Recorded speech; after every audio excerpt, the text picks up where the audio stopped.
Hi there. My name is Tim Hegarty. I'll be your instructor to the C programming course from VTC. Welcome. We're going to be taking a look at the C language and how to use the C language on Windows, the Windows platform, and on Linux. We will be using the Kernighan and Ritchie, or Kernighan I should say, the G is silent, Kernighan and Ritchie C programming language book that you see down there in the right corner of the screen. I gave you the ISBN number so that you can look up the book easily at your favorite online bookseller or go to a real brick and mortar bookstore, take a look around and find Kernighan and Ritchie, more commonly known as K&R. We will use it as our guide. K&R is, though, a C programming reference. There are small tutorial sections in it that we'll take a look at, but it does not really tend to want to teach you C. That's what I'm here for. I'll be teaching you C, and we'll use K&R, which is the only book that you will ever need about C programming to really program in the C language. Like I said, we will be doing C on Windows and some on Linux. This is not a C++ or a C# course, just so you know that up front. You will be able to use what you learn in C and about programming in this course if you decide to go on and learn more about the object-oriented architecture of C++ or onto C# and its particular environment. We will install a C compiler on a Windows platform and a Linux platform.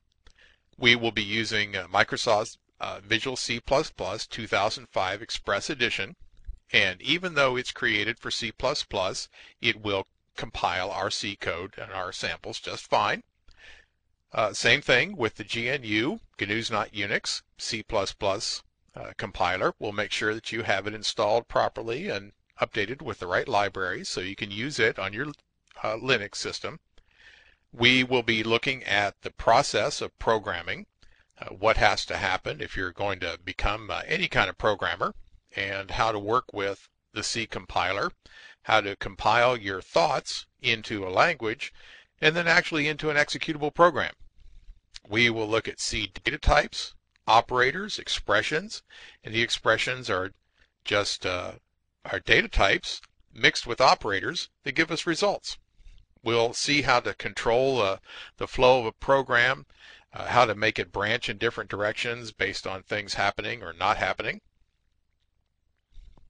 We'll see how to use functions for some structure in our program so we don't just have what's called a top-down design where it just starts at the top and keeps going.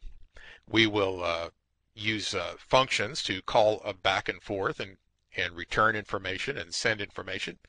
We will use pointers and arrays of pointers and arrays of arrays. It sounds a little confusing, but I think when we build a nice foundation and build from the bottom up, that you'll have a very good understanding of pointers and arrays by the time we're done with that section. We will be looking at how to use structures. Structures are very powerful, and it's how we commonly think of information. A structure like an entry on a mailing list has a name and an address and city, state, and zip, and all of those are different sizes and types of information, and we'll put those together into a single structure. We'll look at input and output. Doesn't do a lot of good for your program to just sit there and not talk to the outside world. So we'll show how to get information into the program and how to get it back out again. We'll take a look at using C on the World Wide Web with the Common Gateway Interface, or CGI. You'll be able to create a form and load it up on your web server and then view it in your browser, put information into the form, and get that information into your program, your C program, and then get a result, a reply from your C program back out to the internet and back out to your web browser. And we will take a look at common files on the server or on the computer that you've written your C program so that you can open a file, you'll be able to read files, write files, and what we call seek to any place within the file that you want to. Now C itself is pretty small. There's not a lot of reserved words, and it's kind of like the alphabet. There's a lot of small pieces to C but they can be combined in some very interesting ways in words and entire books. And that's what we're going to do, is look at the standard library of functions that have already been created for us so that we don't have to reinvent the wheel to do just some standard operations. So let's get started. Keep on clicking into our next video, and we will go and make sure that we can actually load and compile a program in our own C compiler. Okay, let's take a little tour in the Wayback Machine and do a short history of the C programming language.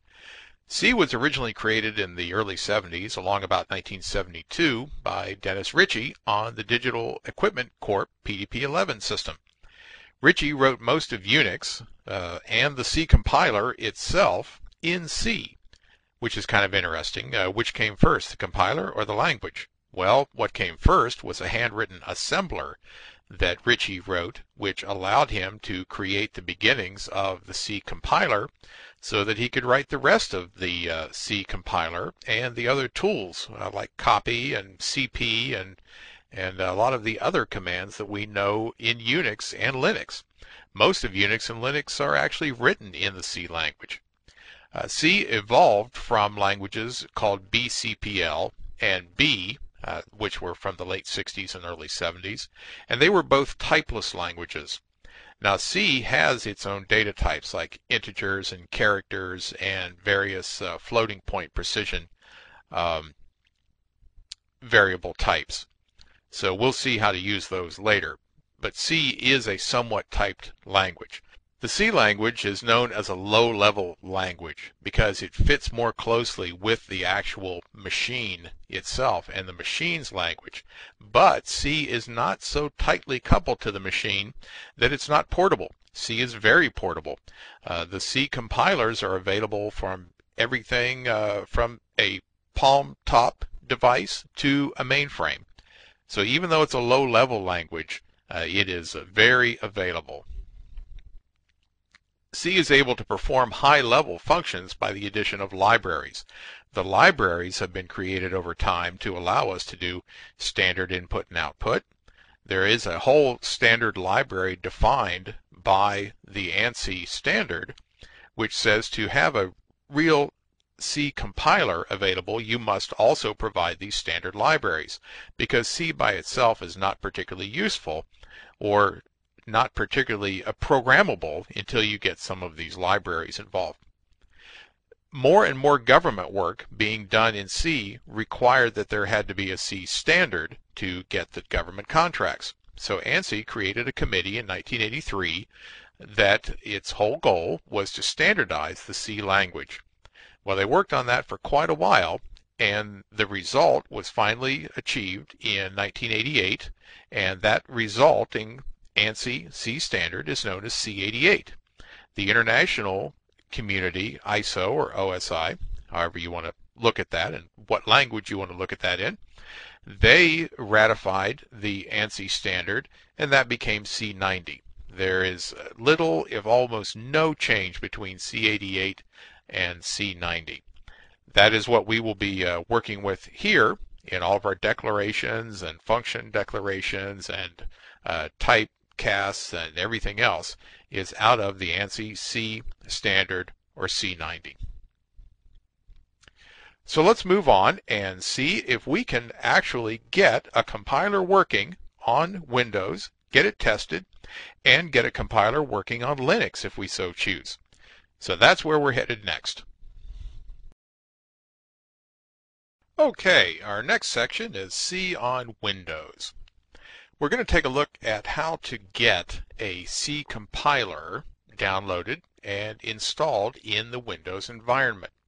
There are several C compilers available for the Windows environment, and you can find those, probably over a dozen of them, by doing a search for Win32 C compiler on your favorite search engine. The one that we're going to use through this course is the Microsoft Visual C++ 2005 Express Edition. The Express Edition is somewhat limited in what it can do. It doesn't create native Win32 programs and without some other additional software. But we don't need all of that. We're only going to use the command line compiler of Visual C++. Now there are a number of great IDEs or integrated development environments available to you, but they really just get in the way. Let me show you what Visual C++'s IDE looks like. There you go. There's a lot going on that little page, and it's all kinds of things that would kind of get in our way in learning C programming. If we look over here at form1.h, there's our actual hello world text buried down inside of there that I put into this tool, into this label on the hello world page.